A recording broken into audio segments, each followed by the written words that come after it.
Fala galera, tudo bem com vocês? Aqui é o professor Manuel, tá certo? A gente vai estar dando continuidade à nossa aula de história da semana passada.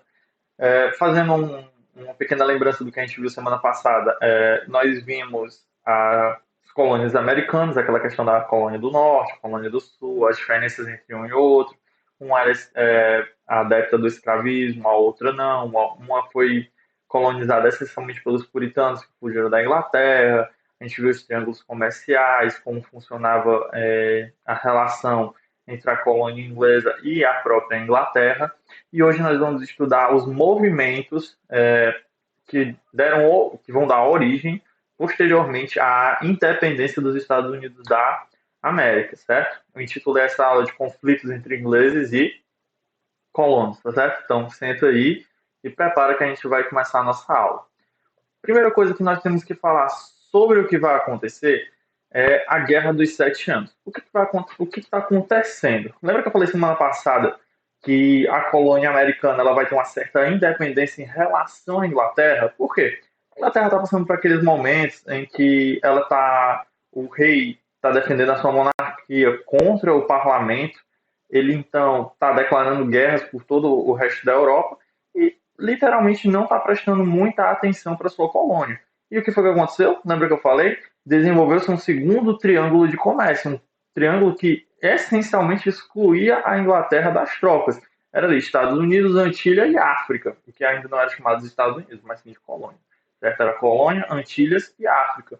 Era aquela questão de produtos, comida, trocava pelo melaço, o melaço trocava por escravos e os escravos iam para a América, lá para as colônias, certo? Excluindo completamente a Inglaterra.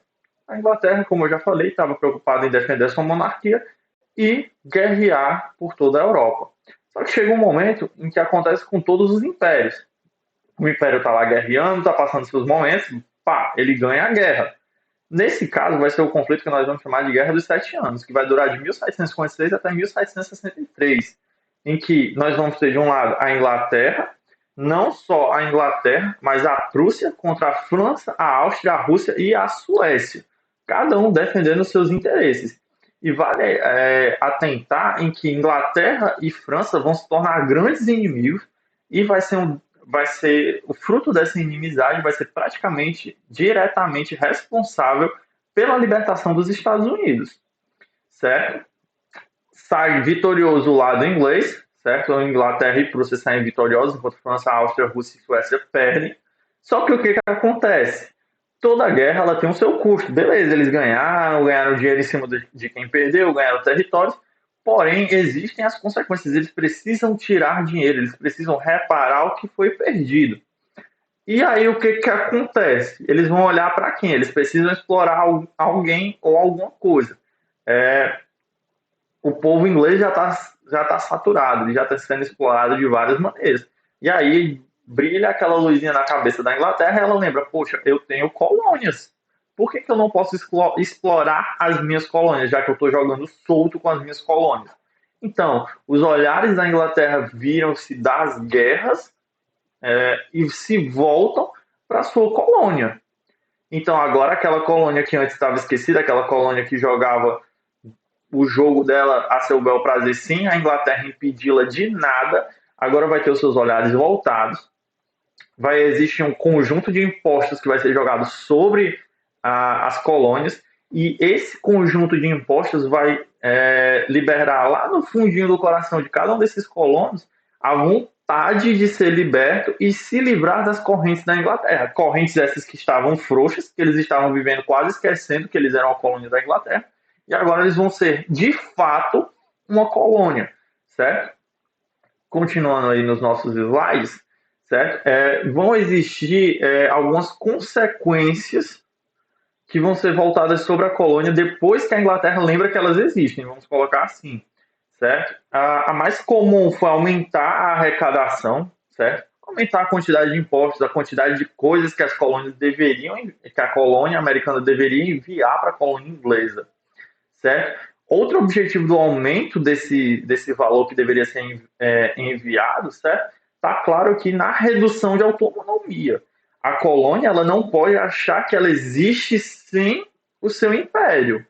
E era isso que a Inglaterra estava tentando lembrar a colônia, só que é um pouco tarde. Você já deixou aquela colônia viver solto, você já deixou aquela colônia negociar com quem ela quisesse, e agora você chega lá puxando as rédeas e tentando tomar o controle. Mesmo que você tenha uma grande quantidade de soldados que a Inglaterra dispunha naquela época para colocar dentro do território americano e de fato dominar aquela colônia, já tinha deixado correr à vontade, já tinha deixado correr solto o ideal da libertação e fazer com que aqueles colonos soubessem, tivessem quase que certeza absoluta que eles poderiam viver muito bem sem a Inglaterra, certo? E depois do aumento desses impostos, depois do aumento da incidência desses soldados ingleses dentro das colônias, começaram-se a iniciar as revoltas, certo? A mais famosa que vai ser a festa do chá de Boston, que a gente vai falar mais para frente. Mas a principal revolta desses colonos era de fato contra os impostos. Acho que se a Inglaterra tivesse jogado um pouquinho melhor, talvez ela não tivesse perdido tão cedo o controle das suas colônias. Porém, como eu disse, ela tentou puxar as rédeas muito forte e rápido demais para uma colônia que estava jogando solto, que estava liberta, tá certo? Aqui é uma exemplificação, vocês sabem o que é imposto, certo? O aumento o pagamento de taxas sobre produtos, que no caso daquela época, todo produto que tinha que chegar na colônia, ou teoricamente teria que chegar naquela colônia, tinha que vir na Inglaterra, mas nós sabemos que como a Inglaterra deixou jogar solto, eles começaram a negociar com vários lugares, e esse ideal de que eles não necessitavam da Inglaterra cresceu. Especificamente em 1770, vai haver uma guerra, certo? A guerra o massacre de Boston, que vai acontecer o quê? Essas pessoas revoltosas, elas vão chegar contra o Império Inglês, tentando diminuir a quantidade de impostos, e o Império Inglês vai reagir à altura, fazendo com que os soldados entrem em combate com esses colonos e acabem matando esses colonos. Esse é o primeiro ideal plantado ali de revolta, mas fortemente oprimido pelos ingleses, mas que mais para frente vai dar fomento para o que nós vamos chamar da festa de Boston. A festa de Boston era praticamente em relação ao que vai acontecer na lei do chá, o aumento da taxação dos valores do chá e a obrigatoriedade desse chá ter que vir na Inglaterra por valores altíssimos. Ou seja, a colônia vendia o produto barato para a Inglaterra e tinha que comprar produtos caríssimos e com os impostos aumentados, certo? Então, em 1773, 3 anos depois da revolta de Boston, que foi lá em 1770, a lei do chá vai ser aprovada, eles vão ser obrigados a comprar o chá inglês e no valor muito alto. E é por isso que vai haver um conjunto de revoltas muito forte. Vale ressaltar que não é apenas um chá para eles, existe toda uma tradição. O chá ele veio de um casamento entre o príncipe Charles e Catarina de Bragança, que era uma nobre portuguesa, uma princesa, que quando chega na Inglaterra ela não encontra o chá, que era algo muito comum para ela. Ela acaba apresentando o chá para a corte, a tradição de tomar o chá às 5 da tarde, que inclusive é uma tradição que é mantida até hoje dentro da família real inglesa, certo? Mesmo séculos e séculos depois, para vocês terem noção da força do que era o chá para eles. Não era só tomar um chá, certo? Era uma tradição de tomar um chá. Então é por isso que para eles aquela revolta, a lei do chá era algo muito forte e que fez realmente aquelas pessoas quererem um ato de vingança. E então, em 1773, de fato, vai acontecer a festa do chá de Boston, em reação à lei do chá, o Tea Act, certo? Como está escrito aí a versão inglesa da lei do chá, certo? E, de fato, depois que vai acontecer a aprovação da lei do chá, em seguida a festa do chá de Boston vai acontecer. E o que de fato é a festa do chá de Boston? Esses colonos, eles vão se vestir de índios durante a noite, eles vão invadir os navios mercantes ingleses que estão ancorados ali, vão pegar aproximadamente 300 caixas de chá e vão jogar ao mar, certo? Eles literalmente jogam fora aquele chá em resposta à lei do chá, e a necessidade de que fosse liberada essa, vamos dizer assim, besteira de ser obrigados a comprar o chá da Inglaterra e com valores altíssimos. A jogada de se vestir de índio era justamente para que as forças inglesas não soubessem quem era quem e realmente colocasse a culpa nos índios. Mas por devidas falhas, as pessoas acabarem falando, soube-se que não foram os índios, mas sim os colonos vestidos de índios, certo? Mas não deixou de ter um impacto, certo? Tanto que hoje nós falamos da festa do chá de Boston porque foi junto do massacre de Boston, foi os marcos para chegar à independência dos Estados Unidos da América. Aqui vai estar um mapa, eu acho que está um pouquinho ruim, mas dá para vocês entenderem. A ordem das 13 colônias, onde você vai encontrar cada uma, certo? Lá em cima vocês vão ver